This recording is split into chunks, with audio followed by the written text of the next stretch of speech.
Bueno, José Antonio, pues bienvenido a esta jornada, a este encuentro y muchas gracias por asistir. Gracias a vosotros. Estamos muy contentos de tener a un experto como tú en temas de autoprotección, de prevención de riesgos. Siempre le hemos llamado prevención de riesgos laborales, aunque claro, ahora en los centros educativos lo laboral se queda para los profesores, pero es verdad que también hay que tener en cuenta la figura de los alumnos, ¿no es cierto? Efectivamente, la clave para mí es generar cultura preventiva para que efectivamente la prevención de esos futuros trabajadores, ¿eh? Pues que sea lo más contextualizada posible y que realmente uno en su formación como trabajador piense en su desarrollo profesional y en cómo cuidarse Ujú.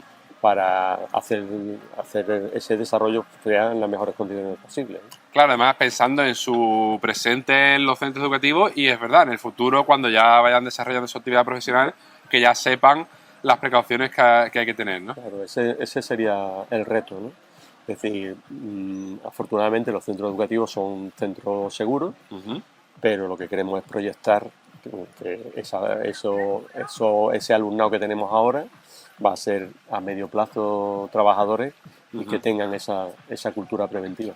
¿En qué es lo que más os centráis cuando vais a un centro educativo? ¿Qué es lo que tiene más importancia o cuál es el mayor riesgo que a lo mejor desconocemos desde fuera pero que hay en un centro educativo? Dentro Bueno, de que no es un sitio no, tampoco... afortunadamente no hay riesgos específicos.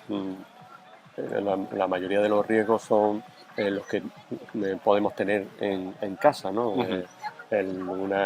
Tropezarte con algo, pisar, lógicamente, en el centro educativo, pues el profesorado, pues los niños tienen los lápices que se les caen Puedes y esos resbalar, son, te puedes caer, claro. los riesgos son de tropezar con algún chiquillo, en fin, las cosas cotidianas que tenemos en nuestra vida Ujú. diaria, ¿no? O sea, no hay ningún riesgo específico que podamos Por suerte, ¿eh? contemplar, efectivamente. Se trabajan protocolos también, ¿no? Claro, lo suyo es que eso, pues que aprendan a tener un entorno limpio para evitar Ujú. estas cosas, ¿no? Es decir, un lápiz que se cae no tiene ninguna importancia, ¿no? Pues lo tiene en el momento La de que puedes alguien llenar. lo pisa, que no piensas que hay un lápiz ahí Y y pega patines, y un... claro. Y claro, el docente se mueve son muchos chiquillos y va pendiente de los chiquillos, no del suelo, ¿no? Efectivamente. Y esas cosas, pues, en la mayoría de los casos es lo que se da, ¿no? Y además tenemos ahora el gran tema de este mes por las altas temperaturas y por cómo cada vez, por el tema del cambio climático, ¿no? Cada vez son meses más anteriores los que llega el calor, las olas de calor y demás. Y estamos teniendo en los centros educativos mucha preocupación por parte de los padres y de las madres por las altas temperaturas en los centros, porque todavía no están preparados, porque en los patios da mucho el sol y hasta los niños tienen quemaduras. ¿Qué se puede hacer en los centros educativos hasta que se aplique la ley de bioclimatización, ¿no? Como hablábamos en el encuentro, ¿no? Que sería lo ideal. Claro, el tema es que todo el ámbito educativo es complejo desde el punto de vista de que una ingente cantidad de centros, de personas, Ujú. las que estamos implicados en esto, ¿no? Entonces, eso en cualquier ámbito que nos movamos produce un colapso, ¿no? Y claro, la bioclimatización de los centros es un proyecto que yo creo que vamos encaminados a él, pero lógicamente todos queremos que eso sea inminente Ujú. y No lo está haciendo. no es posible. No es O posible. sea, no es real Ujú. pensar ahora mismo, me vaya a perdonar, pero yo digo, yo que conozco todos los centros de la provincia, digo, es que esto es inviable que podamos... Claro, sobre todo además cuando el calor es ya, porque ya este verano ha llegado ya a los centros educativos, ¿no? Ya semana pasada entonces, tuvimos temperaturas altísimas. entonces yo me gusta más que tengamos el pensamiento no solo de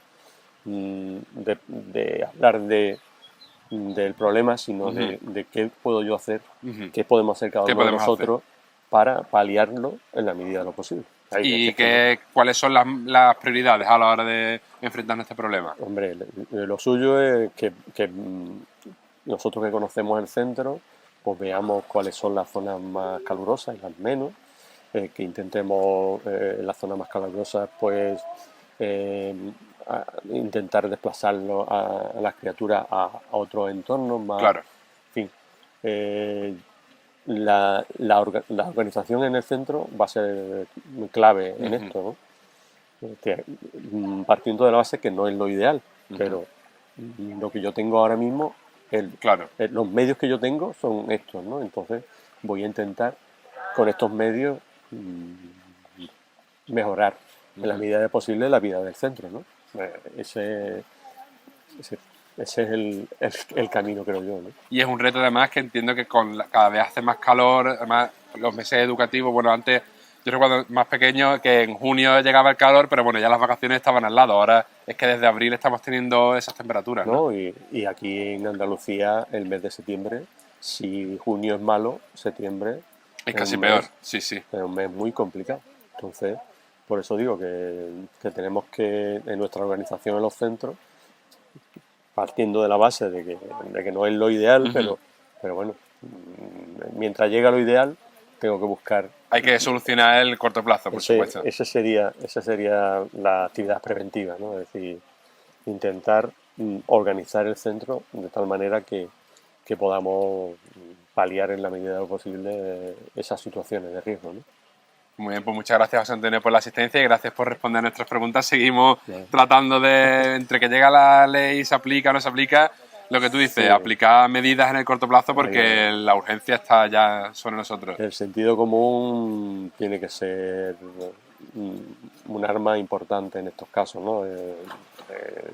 Contar con el clima en una parte de nuestro entorno, para lo bueno y para lo malo. Efectivamente. Y bueno, pues tenemos que convivir con él y hacerlo en las mejores, también, ¿no? las mejores condiciones posibles. Habrá momentos en los que sea imposible, ¿vale? Pero no todos los momentos, ¿no? Muy bien. Si en vez de 100 tenemos 50, pues mejor. Mejor, efectivamente. Muchas gracias, Antonio. Gracias por estar aquí.